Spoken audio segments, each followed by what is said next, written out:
Welcome to the show. Ready to put on your thinking caps? Today we're diving into critical thinking, courtroom style. We're going to be like those super sleuth detectives, except instead of fingerprints, we're looking for fallacies. Love it.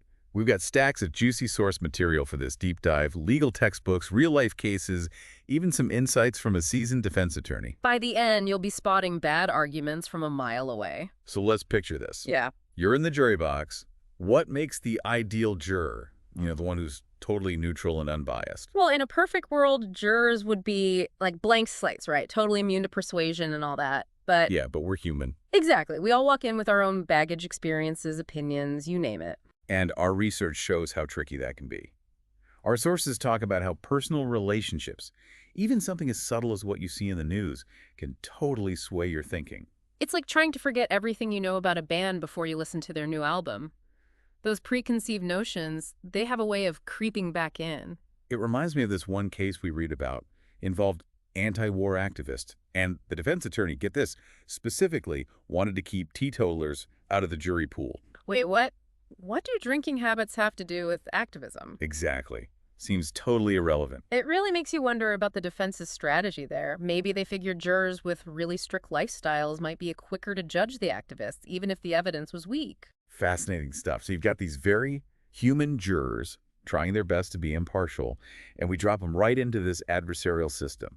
Two sides, each one making the strongest case possible. Our source material compares it to a football game, right?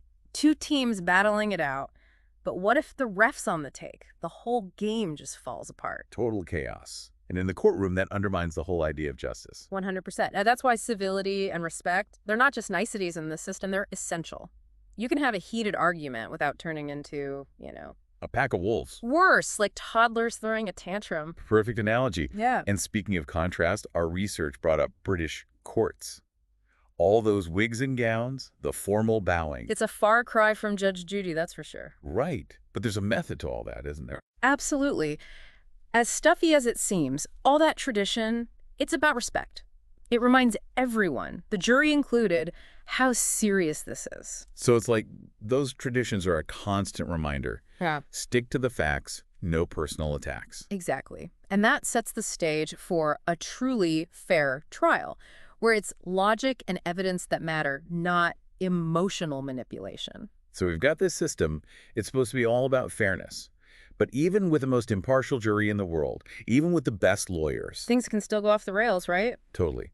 Because at the end of the day, it all comes down to the arguments themselves. Yeah. In our sources, they break down a whole bunch of logical fallacies, those sneaky little... Landmines. They can trip up even the sharpest minds. And first up, we've got the ad hominem attack. Yes, the classic. Instead of attacking the argument, you attack the person making it. Right. Like, you only like that band because you think the lead singer is cute. Totally irrelevant to the music. Exactly. And the sources bring up a perfect example. Richard Nixon. Whatever you think of him as a person, when he made the case for improving trade relations with China. Those arguments should stand or fall on their own merit. Exactly. Separate the person from the policy. But our sources do point out it's not always so cut and dry. Sometimes who's making the argument does matter. Right. Think about a witness in court. If they've got a history of lying. Well, yeah, then you're going to question their testimony. Of course. Their past behavior, it makes them less credible. Makes me think of that example from the source material. Defense attorneys grilling a witness about their fancy new suit. Oh, trying to plant that seed of doubt. Right, like maybe they got that suit as a bribe or something. So sneaky. And it gets at something really important about these fallacies. They're often trying to bypass logic altogether. Go straight for the emotions. Hit the nail on the head. And speaking of sneaky, can we talk about the straw man fallacy?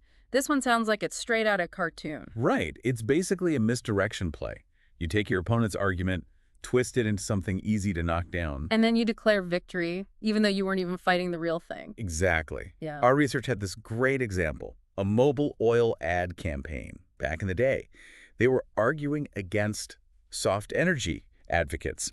People who support solar and wind power and all that. Okay, so instead of directly addressing the pros and cons of renewable energy, they built this whole straw man, Yeah. acted like these soft energy folks wanted everyone to go back to chopping down trees for firewood.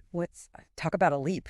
Right. That's the danger of the straw man. You avoid dealing with the actual issues by creating this distorted version of your opponent's view. Okay, so we've got ad hominem attacks, we've got straw man fallacies. What other logical traps should we be watching out for? Well, this next one's fundamental to the whole legal system, the burden of proof. Seems pretty straightforward. If you're making a claim, you got to back it up. Right. But you'd be surprised how easily this one gets twisted, especially in the heat of the moment. Our sources talk about this really interesting scenario, a defendant who decides to stay silent during their trial. But they have the right to do that, right? Innocent until proven guilty. Exactly. But the research highlighted how some jurors might see that silence and automatically think guilty, like they're hiding something. Wow. So they're shifting the burden of proof.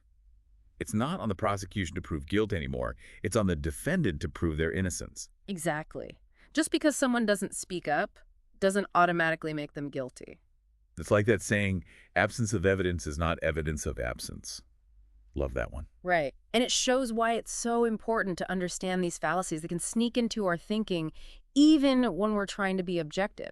It's like having this mental toolkit helps you spot those logical landmines. Whether you're in a courtroom or just having a debate with your friends. Precisely.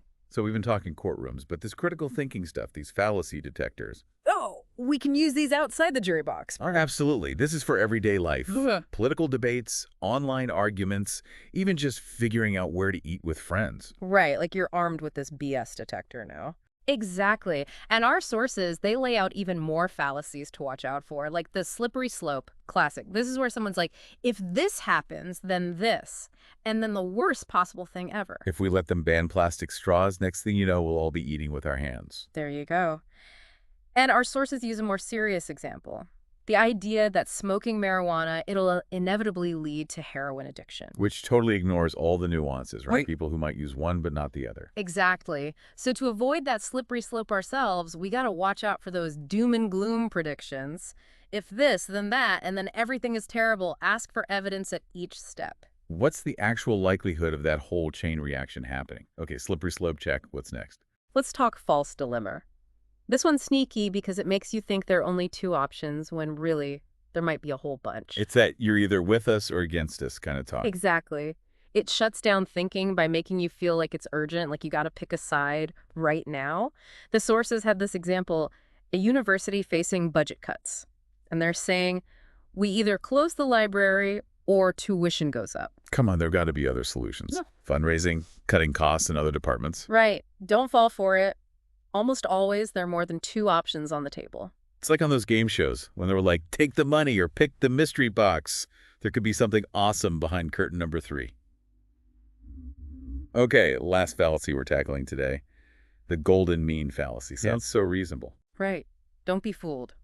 This one assumes the moderate view, the compromise, is always the best. So just because something sounds like a good balance doesn't automatically make it right? Exactly. Think about history. How many times did the extreme position, the one that rocked the boat, turn out to be correct? Galileo saying the Earth goes around the sun. Not exactly a popular opinion back then. Exactly. Or the fight for civil rights. The compromise might have been, okay, some segregation, but not as much. Not exactly a solution we'd celebrate today. We should never be afraid to really look at all L sides of an argument, even the ones that seem radical at first. Right. Question those assumptions, even if everyone else seems to accept them. Man, we've been on quite the critical thinking journey today. Learned so much. We really have.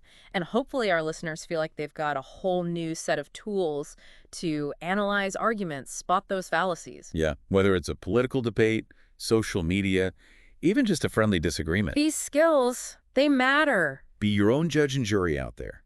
Demand the evidence, look for the logic, and don't be afraid to call out those fallacies. Couldn't have said it better myself. And that's a wrap for today's Deep Dive. Thanks for joining us. Keep those thinking caps handy, folks.